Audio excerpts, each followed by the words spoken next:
விஜய் மட்டுமாவது ஜெயிக்க வாய்ப்பு இருக்குமா? இந்த கேள்விக்கு பதில் கடினம். இதை நான் சொல்லி தான் சீமான் கட்சி என்ன போட்டு வறுத்து எடுக்கிறாங்க.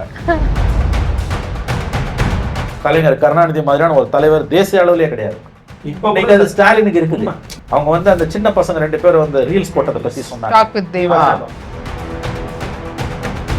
மோடி எல்லாம் உதாரணம் காட்டுறதுன்றது அராஜகம், முட்டாள்தனத்தின் உச்சம். கண்டிப்பா மோடின்றது வேற. அது ஒரு ஐடியாலஜி. அது புரிஞ்சுக்கோங்க. நீங்க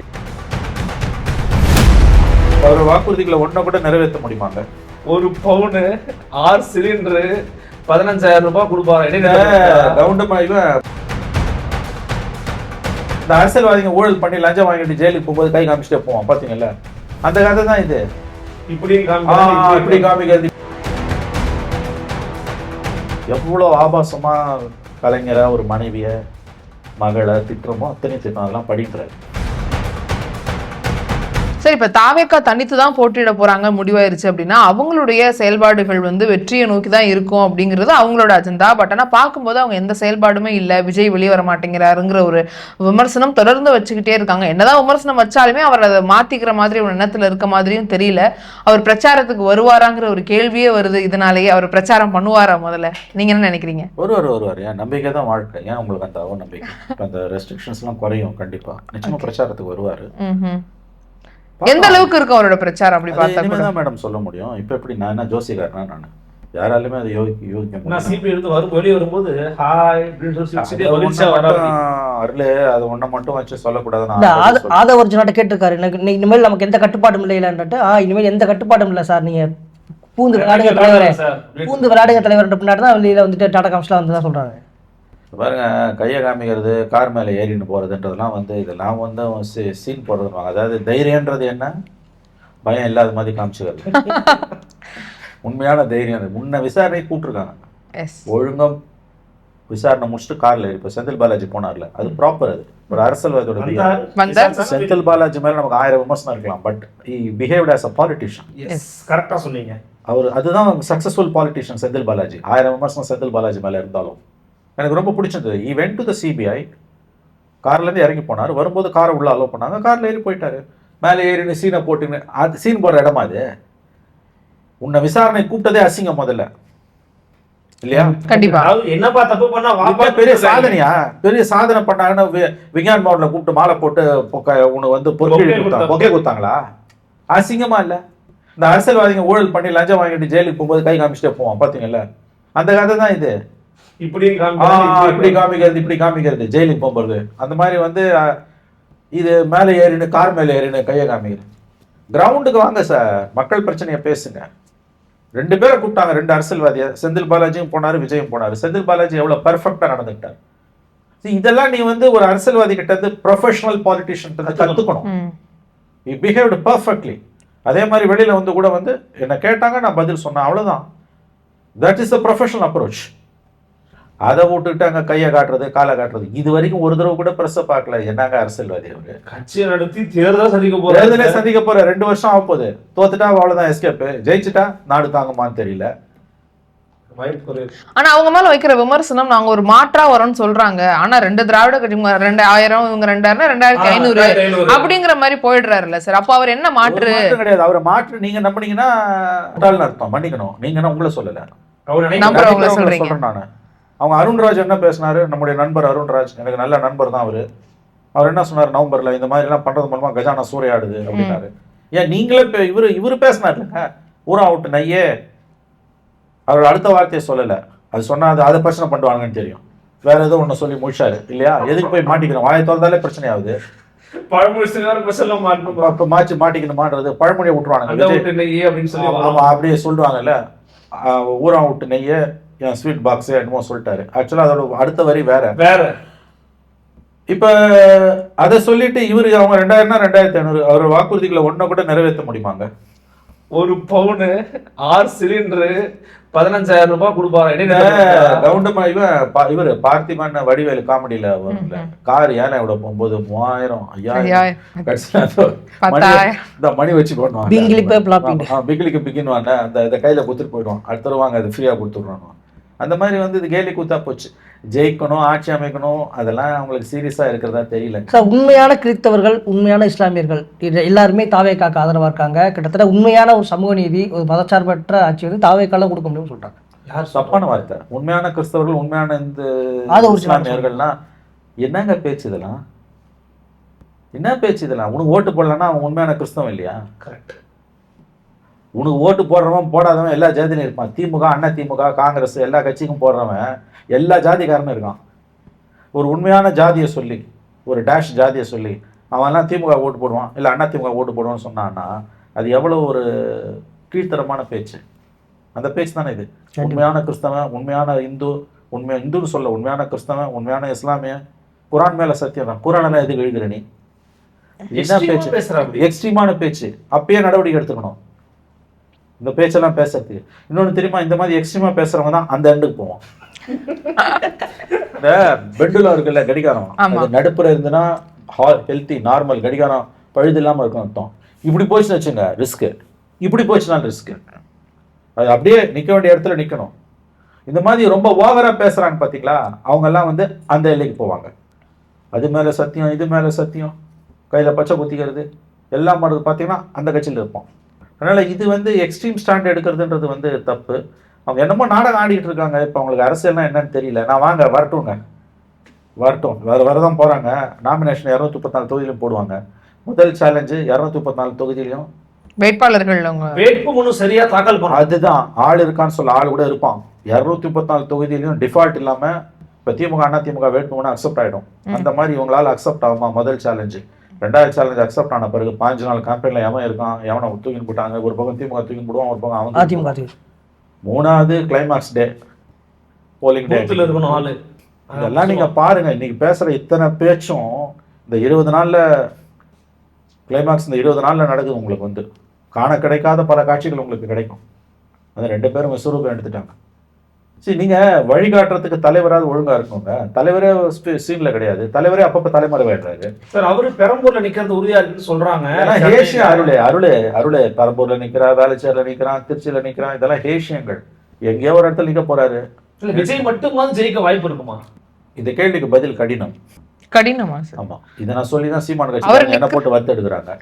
சீமானே ஜெயிக்கிறது கஷ்டம்னு அவ்வளவு கோவம் வருது அவங்களுக்கு. அவ்வளவு திட்டுறாங்க. உண்மை சுடும். நான் வந்து 84 இருந்து 84 இருந்து இந்த எலெக்ஷனை பார்க்குறேன். 84 89 பார்வையாளரா, 91 இருந்து பத்திரிகையாளராக பார்க்கறது. எவ்வளோ எலெக்ஷன்? 40 வருஷத்துல. விஸ்வரூபம் எடுத்துருவான் திமுககாரன். பதவியில் இருந்தாலும் இல்லாட்டியும், அதுவும் பதவியில இல்லைன்னா இருக்கான்னா விஸ்வரூபம் எடுத்துருவான்.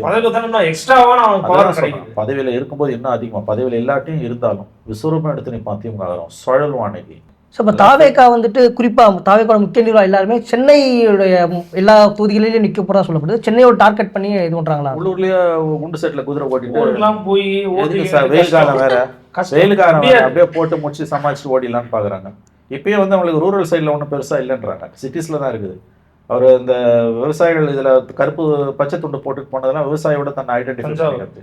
அடுத்த ஜென்மத்துல விவசாயம் பிறக்கணும்ல, இந்த ஜென்மமே தாங்கல, அடுத்த ஜென்மத்துல போய் எங்க நம்ம இது பண்றோம்? இதெல்லாம் என்ன பேச்சு? அடுத்த ஜென்மம், இந்த ஜென்மம், பகுத்தறிவு பெரியாருன்னு சொல்லிட்டு அடுத்த ஜென்மத்துல எதுக்கு பேசுங்க? நம்பிக்கை இல்ல இருந்துச்சுன்னா என்னங்க இதெல்லாம் ஒரு பேச்சா? செய்யறதுக்கு பண்ண முடியுமாங்க?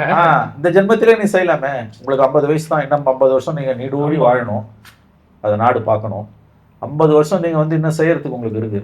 ஏதாவது வாயில வந்தெல்லாம் அள்ளி விட வேண்டிதான் விவசாயிகள். அப்புறம் வந்து ஊரம் விட்டு நெய்ய டேஷ்ன்னு சொல்லிட்டு அடுத்த கூட்டத்துல வந்து அவர் 2000 2500 பிறகுற குழந்தைகள்லாம் ஒரு சவரனாக தாய்மாமன் சீரா தாய்மாமன் சீர் ரெண்டுமே இருக்கு. அண்ணன் சீர் தனி, தாய்மாமன் சீர் தனி. கேலி குத்தா தாய்மாமன் மோதிரம். இது பார்க்கணும். இதெல்லாம் வந்து கேம்பெயின்ல அருள் ஆக்சுவலா எப்படி அவங்களுக்கு எல்லாம் கேம்பெயின் பண்ண முடியுது? எப்படி முதற்கட்ட வாக்குறுதிகள் தான் சொல்லியிருக்காங்க சார். இன்னும் நிறைய வாக்குறுதிகள் வருது. வாக்குறுதி தான் நிறைவேற்ற போறீங்க. நீ முதல்ல ஜெயிக்க போறியான்னு நீ எதை வேணா அள்ளி விடலாம். இந்த சீமான் சொல்லுவார்ல ஒரு வார்த்தை, நீ என்னப்பா டேஷ், அதுக்கு மேல நான் சொல்ல விரும்பல, சொன்னா கோவப்படுவாங்க. நீ என்னப்பா டேஷ், எதை வேணா பேசுவேன், நீ என்ன வேணா பேசுவேன். அந்த மாதிரி தான் ஆயிப்போச்சுது. அந்த மகளிர் தின விழாவில் அவர் பேசுனதெல்லாம் அப்படிதான் பொறுப்பற்ற பேச்சு. அது அரசு கஜானானா என்ன உனக்கு ஏதாவது தெரியுமா? கவலை இல்லை. எண்ட் ஆஃப் த டே பரப்புரை மற்றும் களத்துல தாவேக்காவால திமுக அதிமுகவுக்கு நிகரா போட்டி போட முடியுமா? முடியாது. ஓப்பனாக சொல்ல முடியாது. களத்தில் அவங்க ரொம்ப திண்டாடுவாங்க. கிரவுண்டில் வந்து அவங்க ஓரளவாவது ஷோ பண்ணிட்டாங்கன்னா அது பெரிய சக்ஸஸ். அருள் ஆனா சோஷியல் மீடியாலயே அவங்க ஷோ பண்ணுவாங்கன்றத வைக்கிறாங்க. அதாவதுங்க சோஷியல் மீடியா வந்து ஆக்சுவல் ப்ராக்டிக்கல் பாலிடிக்ஸுக்கு வந்து மாற்று கிடையாது, அதுக்கு அடிஷ்னல் ஃபேக்டர். அதாவது இன்னைக்கு சோஷியல் மீடியா இல்லாம எந்த கட்சியும் அரசியல் களத்துல நிக்க முடியாது. கூடுதல் பலம், அது கூடுதல் பலம். பலம் வந்து கிரவுண்ட் என்னன்றது தான். நீங்க வந்து மீடியாவுக்கு சோஷியல் மீடியா வந்து ஆல்டர்னேட்டிவ் கிடையாது. மீடியா தான் பிரைமரி, மீடியா தான் பிரைமரி, ஆல்டர்னேட்டிவ் தான் சோஷியல் மீடியா. நீங்க கிரவுண்ட்ல போய் ஒர்க் பண்ணும் பொழுதுங்க உங்களுக்கு வந்து மீடியாவோட ப்ரெசன்ஸ் கண்டிப்பா தேவை, சோஷியல் மீடியா ப்ரெசன்ஸ் கண்டிப்பா தேவை. நான் கிரவுண்டுக்கே போக மாட்டேன். இன்னொன்று மீடியாலையும் அவருக்கு மெயின் ஸ்ட்ரீம் மீடியாலையும் அவருக்கு ஸ்பேஸ் இல்லை, கிரவுண்டுக்கும் அவர் போக மாட்டார். வெறும் சோஷியல் மீடியாவில் சான்ஸே கிடையாது. வீடியோஸ் விட்டே பிரச்சாரம் பண்ணவே முடியாதுங்க. இது வந்து எப்படி சொல்றது, இன்னைக்கு ஒரு ஒரு முக்கியமான விஷயம், கடந்த 2 மாதங்கள்ல அவருடைய ஆதரவு தளம் சரிய ஆரம்பிச்சிருக்கு. 3 to 4% அவரோட ஓட் பேங்க்ல டிப் ஆகுது. அவரோட ஓட் பேங்க் டிப் ஆகுது. சீமான் கிட்ட அவருக்கு வந்த வாக்குகள் இப்ப சீமான் கிட்ட போக ஆரம்பிச்சிருக்கு, திமுக கிட்ட கொஞ்சம் போக ஆரம்பிச்சிருக்கு. பட் ரொம்ப இன்ட்ரெஸ்டிங்கா 1/3 ஆஃப் த பீப்புள் யாருக்கு ஓட்டு போனோம்னு டிசைட் பண்ணல. அதுதான் முக்கியமான முடிவுகளா இருக்கு. அதான் குரூஷியல். 1/3 ஆஃப் த பீப்புள் இன்னும் முடிவு பண்ணல யாருக்கு ஓட்டு போடணும். ஸ்போக்ஸ் பர்சன்ஸ் அனுப்பவே இல்ல. அது இன்னைக்கு யாரும் அனுப்ப மாட்டேங்கிறாங்க. இல்ல அவரை அது விடுங்க, அந்த சப்ஜெக்ட் விடுங்க. ஓட்டிங் ஒரு மக்கள்ல எலிஜிபிள் ஓட்டர்ஸ்ல 1/3 நமக்கு 60 to 65% தான் போலிங் ஆகும், which is enough. உலகம் பூராவே அதான். 1/3 வந்து யாருக்குன்னு இன்னும் டிசைட் பண்ணல. ஓகே, அவங்களோட டிசிஷன் தான் முக்கியமான முடிவுகளை முடிவு பண்றது. அதுல நான் வந்து போன 3 மாதங்களுக்கு முன்பு விஜய்க்கு ஓட்டு போடுன்னு சொன்ன பசங்க எல்லாம் யங்ஸ்டர்ஸ் வந்து இன்னைக்கு வந்து இல்லன்றாங்க. ஓகே, அது அந்த டெப்பும் இருக்கு. ஓகே, மாற்றம் ஆயிருக்கு. அதுல சில பேர் வந்து இல்ல. இன்னும் நாட்கள் போக போக இது நிறைய மாறுமா சார்? தெரியாது. என்ன விஷயம் நடவடிக்கையை பொறுத்து அது ஏன்னா இது நல்ல கேள்வி. அது வந்து மறுபடியும் அவரை நோக்கி விஜய் கட்டியா வருமா அல்லது அந்த எக்ஸோடஸ் அதிகமா இருக்குமான்னு தெரியல. நீங்க எவ்வளவு சப்போர்ட், ஒவ்வொரு நாளும் முக்கியம் இதுக்கு அப்புறம் தேர்தல் நெருங்கும். Absolutely perception. இது என்ன காரணம் சார்? ஒருவேளை விஜயோட நடவடிக்கைகளாலயா இல்ல விஜயோட இந்த பர்சனலான விஷயங்கள் போறதுனாலயா சார்? நல்ல கேள்வி. அதாவது வந்து கரூர் இன்சிடென்ட் பிறகு கூட அவர் மேல ஒரு ஆதரவு இருந்தது, ஆதரவு கூடுச்சு. ஆனா டிசம்பர் 18க்கு பிறகு சொல்றாங்க, அந்த ஈரோடு கூட்டத்துக்கு பிறகு குறைய ஆரம்பிச்சது. நம்முடைய இந்த இது சிபிஐ சம்மன்ஸுக்கு பிறகு இன்னும் கீழே போச்சு. தனிப்பட்ட வாழ்க்கையில் அவருடைய வாழ்க்கையில் ஏற்பட்ட சில சம்பவங்கள், அவர் நடந்து கொண்ட விதம் வந்து அவருடைய வாக்கு வங்கியை ஓரளவு செதைச்சிருக்கு, ரிப்ளேஸ் பண்ணியிருக்கு. பெரிய அளவில் பண்ணிச்சான் தெரியாது. இது வந்து அதுக்கு முன்னாலேயே இந்த டிப் ஸ்டார்ட் ஆயிடுச்சு. அவருடைய தனிப்பட்ட வாழ்க்கை பற்றிய செய்திகள் வெளியில வரதுக்கு முன்னாடியே அவருடைய ஆதரவு என்பது 3% டிப் ஆயிடுச்சு. That is very interesting. கரூர்ல போவாதது ஈரோடுல ஒரு கூட்டத்துக்கு பிறகும் சம்மன்ஸுக்கு பிறகும் கீழே சரிய ஆரம்பிச்சது. தனிப்பட்ட வாழ்க்கை பற்ற பிரச்சனைகள் வந்த பிறகு அது இன்னும் கொஞ்சம் கூட போயிருக்குது. பட் எவ்வளவு தூரம் கூட போயிருக்குன்னு தெரியல. அவர் அதை பெருசா எடுக்கல சார். ஒரு இதெல்லாம் நீங்க பெருசா எடுத்துக்காதீங்க. இல்ல அவரு அது இன்னமும் அந்த பதில் இன்னமும் அது ஒர்த் இல்லைன்னு சொன்னது இன்னமும் அவருக்கான செல்வாக்க இன்னமும் டிக் பண்ணுது. ஸோ இதெல்லாம் அவருடைய நெகட்டிவ் ஃபேக்டர்ஸ். நீங்க இந்தியா மாதிரியான ஒரு கன்சர்வேட்டிவ் சொசைட்டில வந்துங்க இத்தகைய குற்றச்சாட்டுகள் ஒரு மனிதன் நான் தான் முதலமைச்சர்னு சொல்லிக்கிட்டு நான் தான் ஆல்டர்னேட்டிவ்னு சொல்லிட்டு வரக்கூடிய ஒரு கட்சி தலைவனுக்கு எதிராக வரக்கூடாது. நான் மெரிட்ஸுக்குள்ள போல, யார் தப்பு நியாயம் போல எனக்கு தேவையும் இல்லை. பட் இத்தகைய குற்றச்சாட்டுகள் தனி மனிதனுடைய வாழ்க்கையில வேணா வரலாம், பொது வாழ்க்கையில் இருக்கவனுக்கு எதிராக வரக்கூடாது. அமெரிக்காவுக்கும் இங்கேக்குமான வித்தியாசம், அமெரிக்காவில் தனி மனிதனோட இந்த வாழ்க்கையை பற்றி யாராவது பேசினா அவனை கேஸ் போட்டு உள்ள தூக்கி போட்டுலாம். ஆனால் ஜனாதிபதிக்கு எதிராக வந்ததுன்னா அவன் கதை முடிஞ்சுது. பில் கிளின்டன் கதை எதனால முடிஞ்சுது? மோனிகா லெவின்ஸ்கி விஷயத்தால தான் முடிஞ்சுது. மோனிகா லெவின்ஸ்கியோட அவருக்கு வந்து உறவு இருந்தது பிரச்சனை கூட கிடையாது, உறவு இருந்ததை இல்லைன்னு மறைச்சது பிரச்சனை. ஆகவே வந்து அது இங்க வந்து நம்ம ஊர்ல வந்து பாத்தீங்கன்னா வந்து மாடர்ன் சொசைட்டில அது பெரிய பிரச்சனை தான். அங்க வந்து எப்படின்னா தலைவர்களுக்கு தான் பிரச்சனை, தனி மனிதனுக்கு பிரச்சனை கிடையாது. இங்க தனி மனிதனுக்கும் பிரச்சனை, தலைவர்களுக்கும் பிரச்சனை. என்ன சொன்ன போனா தனி மனிதனை இங்க மன்னிச்சிருவாங்க, தலைவரை மன்னிக்க மாட்டாங்க. பட் எனிவே அதையும் தாண்டி அவர்கள் வெற்றி பெறலாம். அது அவர்களுடைய சாமர்த்தியமும் எதிர்களுக்கும் செயல்பாடுகளை பொறுத்தது. பட் அது அவருடைய உங்க கேள்வி, அது அவருடைய செல்வாக்கு சரிவதற்கு காரணமானா அதுவும் ஒரு காரணம். பட் இது வரத்துக்கு, இந்த தனி மனித சம்பவங்கள் வரத்துக்கு முன்னாலே செல்வாக்கு சரிய ஆரம்பிச்சிருச்சு. சஸ்டெயின் பண்ண முடியல சார், அதுதான் ரொம்ப முக்கியம். ஒரு தலைவர் வெளியிலே வரமாட்டாரு, எப்பயுமே தலைமறைவாகவே, அப்பப்போ தலைமறைவானா கூட தலைவனா ஏத்துக்கலாம். எப்பயுமே ஒருத்தர் தலைமறைவா இருக்கானா தலைவனை எப்படி ஏத்துக்க முடியும்? வரவே மாட்டாரு, பேசவே மாட்டாரு. இது வரைக்கும் ஒரு ப்ரெஸ் கான்ஃபரன்ஸ் கூட இல்லைன்றது வந்து இது ரொம்ப அராஜகமான ஒரு மனப்பாங்கு. நான் சிவில் சமூகத்தோட எப்படி உரையாடுவேன்? த்ரூ மீடியா தான் உரையாடுவேன். மற்றபடி ட்விட்டர்லேயோ ஃபேஸ்புக்லேயோ ஒரு வழி பாதி அது. மத்தவங்கள கம்பேர் பண்ணி சொல்றாங்களே சார், ஸ்டாலின் அவர்கள் பிரஸ் மீட் கொடுத்தா கொடுக்குறேன், அது வந்து மோடி வேற யாராவது கொடுத்தா யாரு கொடுத்திருக்காங்கன்னு இல்லைங்க, சொல்லுங்க. அதுக்கு வித்தியாசம் இருக்குங்க. அதெல்லாம் கட்சிகளோட தலைவர்கள், அவர்கள் பிரதிநிதிகள். ஸ்டாலின் ஒரு காலத்துல பேசியிருக்காரு. அப்கோர்ஸ் இப்ப சிஎம் ஆகி ஒரு ஃபுல் ஃபிளெஜ்ட் பிரஸ் கான்ஃபரன்ஸ் ஒண்ணு கூட கிடையாது. இல்ல அவர் உட்கார சொல்லுங்க, நான் தலைவர் உட்கார சொல்றேன். இல்ல, இதெல்லாம் வந்து அப்பட்டமான, இது அபத்தமான வார்த்தை. நான் என்ன சொல்றேன், ஸ்டாலின் அவர்கள் வந்து தனிப்பட்ட முறையில் ரிப்போர்ட்டர்ஸோட பேசுறாரு, பர்சனலா அவங்கள குட் புக்ஸ்ல வச்சுக்கிறாரு. But full fledged press conference ஸ்டாலினும் கொடுக்கல. அது ஒரு குறைதான். மோடி சுத்தமா கிடையாது. மோடி வந்து கிட்டையும் சேர்த்துக்கிறது கிடையாது. அதான் மோடியை பத்தி அழகா ஒரு சொல்லாடல் உண்டு. Modi hate media including the one which loves him. Modi hate the media including the one which loves him. அதனால வந்து மோடி அதுல தெளிவா இருக்காரு. இன்னும் மோடி எல்லாம் உதாரணம் காட்டுறதுன்றது அராஜகம், முட்டாள்தனத்தின் உச்சம். கண்டிப்பா மோடின்றது வேற. அது ஒரு ஐடியாலஜி. அது புரிஞ்சுக்கோங்க. நீங்க இந்த இடத்துக்கு வரதுக்கு அவருக்கு அவ்வளவு கஷ்டம் இருந்திருக்கு. அவரு மேலே இருந்து அப்படியே கொண்டு வந்திருக்காரு. அந்த ஈகோ சிஸ்டம் அவரை காப்பாத்துது. அவர் வேறன்னு சொல்லிதான் நீ வேற. இன்னொன்னு, அவருக்குள்ள ஏதோ ஒரு மீடியாவை மேனிபுலேட் பண்ணக்கூடிய ஹெட்லைன்ஸ்ல இருக்கக்கூடிய ஒரு சாமர்த்தியம் இருக்குது. உடனே இல்லாம மோடி இப்படி வந்துடல. உனக்கு மோடி மேல 1000 விமர்சனம் இருக்கலாம், 1000 விமர்சனம் மோடி மேல இருக்கலாம். பட் மோடிக்குள்ள இருக்கக்கூடிய ஏதோ ஒரு ஆற்றல் தான் வந்து சஸ்டெயின் பண்ணுது. 12 வருஷமா ஒரு மனிதனை பிரதமரா ஒரு மீடியா கான்ஃபரன்ஸ் கூட நடத்தாம அத்தனை மீடியாவை கட்டுப்பாட்டுல வச்சிருக்கக்கூடிய ஒரு திறமைன்றதுலாம் சும்மா ஒண்ணும் கிடையாது. அதோட போய் யாராவது தன்னை ஒப்பிட்டுப்பாங்கன்னா எல்லாம் வந்து ரொம்ப இப்படி அதிக பிரசங்கித்தனமான பேச்சு. மோடியோடையோ ஸ்டாலினோடையோ நீங்க விஜய் ஒப்பிடுறது என்பது வந்து, அதே மாதிரி ஸ்டாலின் 50 வருஷம் பொது வாழ்க்கைக்கு சொந்தக்காரருங்க. எவ்வளவு கஷ்டப்பட்டாரு, எவ்வளவு அடிபட்டு உதப்பட்டு எத்தனையோ தோல்விகளுக்கு அவருக்கு பாலிடிக்ஸ். அது அந்த மாதிரிலாம் வந்து நீங்க வந்து அவங்களோடலாம் நீங்க ஒப்பிட முடியாது. அவங்க மீடியாவை பார்க்கலன்றது ஒரு குறையா இருந்தாலும் என்ன நடக்குதுன்றது அவங்களுக்கு தெரியும். மீடியாவை அவங்களால கண்ட்ரோல்ல வைக்க முடியும், நெரேட்டிவ் அவங்களால கண்ட்ரோல் பண்ண முடியுது. அது தப்போ ரைட்டோ அது ஒரு விஷயம். இதான் சொல்றேனே, திமுக காரன் ஒழுங்கா இருந்தானா இந்த பிரச்சனை கிடையாது. அவங்க ஒழுங்கா இருக்க மாட்டாங்க. அதனாலதான் விஜய் மாதிரி ஃபோர்ஸஸ் வருது. அவ்வளவுதான். இது திமுக புரிய வேண்டியவங்களுக்கு புரியும், புரியலன்னா நம்ம ஒன்றும் பண்ண முடியாது. தாவேக்கா வந்துட்டு இப்போ இந்த சோசியல் மீடியா ரொம்ப இன்ஃப்ளூயன்ஸ் பண்ணுறதுனால சிஎம் அவர்களும் இப்போ சோசியல் மீடியா ரொம்ப ஆக்டிவாக இந்த சோசியல் மீடியா இன்ஃப்ளூயன்ஸ் எல்லாம் கூப்பிட்டுட்டு கொஞ்சம் அவரும் ரொம்ப ஆக்டிவ் ஆகிட்டார். ரீல்ஸ் எல்லாம் போடுறாங்க. உண்மை. அது வந்து is reacting.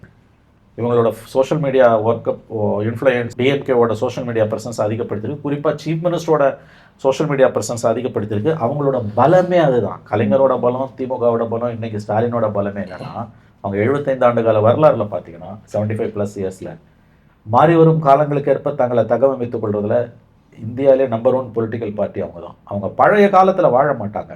they won't live in the past. what is now? இன்னைக்கு ஒரு புது சுச்சுவேஷன் வருதுன்னா அவங்க அதை என்னன்னு பார்க்குறாங்க, அதை கை கொள்றாங்க. சரி, டூல்ஸை ஹேண்டில் பண்ண தெரியாமல் இருக்கலாம். கலைஞர் வந்து 11-12 ஃபேஸ்புக்கில் ஆக்டிவாக வராரு. 10-11-12 எனக்கு நல்லா ஞாபகம் இருக்கு. அதை ஹேண்டில் பண்ணுற அட்மின்ஸ் வந்து அந்த பின்னூட்டங்களை படிச்சு காமிக்க சொல்லுவார். 13,000 பேர் ஒரு பின்னூட்டம் போடுறோம். எவ்வளோ ஆபாசமாக கலைஞரை, ஒரு மனைவியை, மகளை திட்டுறமோ அத்தனையும் திட்டம். அதெல்லாம் படின்றாரு. ஒன்று விடாமல் படின்றாரு. படிக்க முடியாமல் கூசணும். அவன் இதை எடுத்துட்டுமான்றான். உன்னை நான் படிக்க தான் சொன்னேன், எடுக்க சொல்லலைனாரு. ஒன்று கூட எடுக்காதுன்றாரு. 90 வயதுல அந்த இன்டராக்டிவ் மீடியாவோட முக்கியத்துவம் அவருக்கு தெரிவிச்சு அவங்க கிட்ட இருக்கிறதுக்கு பிளாக் பண்ணிட்டு போயிடலாம். ஆனா இல்லப்பா, கவர்மெண்ட் இருந்தா நடவடிக்கை எடுப்பான்பா. கவர்மெண்ட் இல்ல, பிளாக் பண்ணிட்டு போயிடலாம். அவர் பிளாக் பண்ணாதுன்றாரு. ஒரு பின்னூட்டத்தை கூட பிளாக் பண்ணாதுன்றாரு.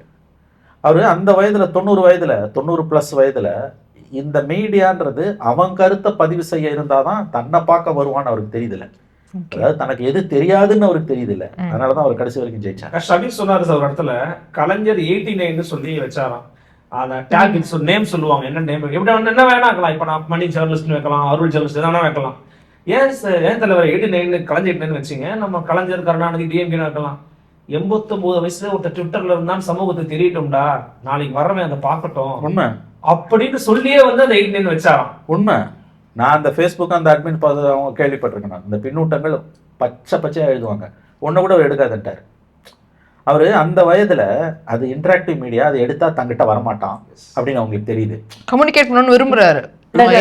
மீடியா வந்து அவன் கருத்தை பதிவு செய்ய வந்தா சரி பண்ண முடியும். சரி பண்ண முடியும்லாம் கிடையாது. அதெல்லாம் அவர் தெளிவா இருப்பாரு. அவர் அதெல்லாம் நீங்க அப்படிலாம் சர்டிஃபிகேட் கொடுக்க வேணாம். தனக்கு பிரபல்யம் இருக்கணும். தான் அந்த மீடியால போல வச்சணும்னா அவன் பார்ட்டிசிபேஷன் வேணும். ஓகே, அது நல்லதோ மீடியாவோட ஸ்பெஷாலிட்டின்றத துல்லியமா அவரால் உணர முடியாது. டூல்ஸ் ஹேண்டில் பண்ண தெரியாம இருக்கலாம். பட் அந்த மீடியத்தோட வீரியம் வந்து அந்த வயதுல அவருக்கு புரியுதுல. அதான் சொன்னேன், மாறி வரும் காலங்களுக்கு ஏற்ப தன்னை தகவமைத்துக் கொள்வதில் கலைஞர், கருணாநிதி மாதிரியான ஒரு தலைவர் தேசிய அளவிலே கிடையாது. இப்போ இன்னைக்கு அது ஸ்டாலினுக்கு இருக்குது. உண்மை, உண்மை, உண்மை. அவங்க வந்து அந்த சின்ன பசங்க 2 பேரும் வந்து ரீல்ஸ் போட்டதை பத்தி சொன்னாங்க. டாக் வித் தேவா. அதுல ஒரு தப்பு இருக்குதா எனக்கு தெரியல. பாசிட்டிவா தானே சொல்றாங்க. கல்வியோட முக்கியத்துவத்தை பத்தி 2 குழந்தைகள் பேசுது, முதலமைச்சர் அவங்களை தட்டி கொடுக்குறாருன்றது ஒரு பாசிட்டிவான விஷயம் தானே. அதுல என்ன தப்பு இருக்குது? ஏன்னா இந்த ஆட்சிக்கு வந்ததுல இருந்து ஸ்டாலின் கிட்ட நான் ரொம்ப எனக்கு பிடிச்ச ஒரு விஷயம், எல்லா மேடைகள்லயும் கிடைக்கிற மேடைகள்ல அவர் சொல்லக்கூடிய ஒரு வார்த்தை, கல்வி ஒண்ணுதான் நிரந்தர சொத்து. அதை போராடலாம் அவர் சொல்றாரு. எனக்கு தெரிஞ்ச கலைஞர் கூட அதை சொன்னதில்லை. அதை வந்து சொல்றதுன்றது ஒரு முதலமைச்சர் சொல்லும்போது அதுக்கு மரியாதை அதிகம். அப்கோர்ஸ் இன்னைக்கு election time, vote bank politics சம்மந்தப்பட்ட அது வேற. பட் அந்த 2 சின்ன பசங்களோட அந்த இது வந்து அண்டரேஜ் குழந்தைங்களோட நீங்க எப்படி போகலாம், இப்படி சட்ட விரோதம். அதுல ஒரு சட்ட விரோதம் இல்லை எனக்கு தெரிஞ்சு. நீங்க என்ன பேசுறீங்கன்றதான முக்கியம்.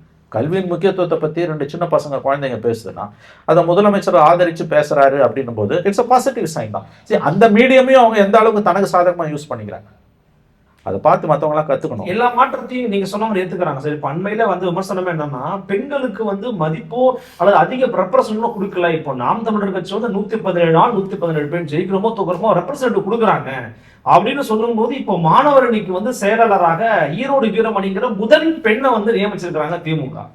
சோ அந்த மாதிரி ஒரு விஷயத்தை பார்த்து நான் அதை தான் சொல்ல வரேன். மாறி வரும் காலங்களுக்கு ஏற்ப தன்னை தகவமைத்துக் கொள்வதில் திமுகவுக்கு இணை திமுக தான்.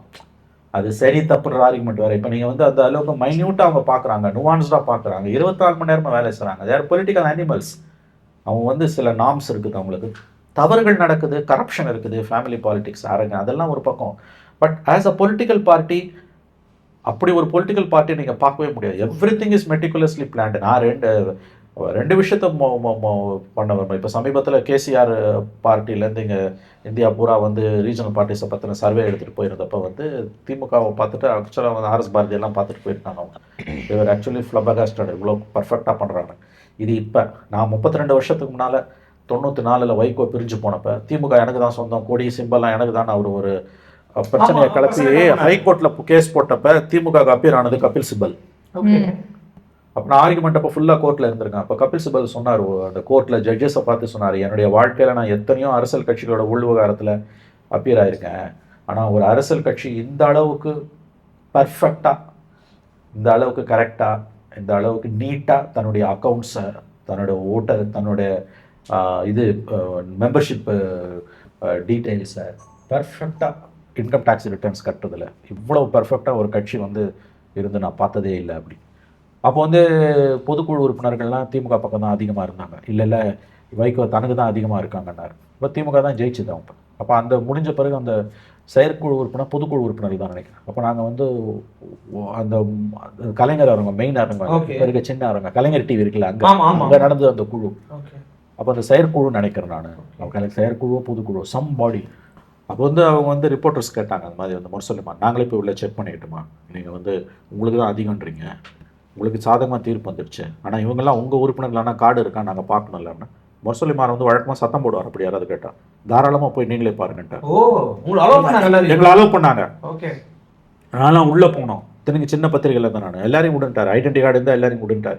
ஐடென்டி கார்டு இல்லாதவங்களை கூட ஐடென்டி கார்டு இருக்க ஒருத்தன் ரெக்கமெண்ட் பண்ணாலும் விடுன்ட்டார். அவ்வளோ டெமோக்ராட்டிக்காக இருந்தாங்க.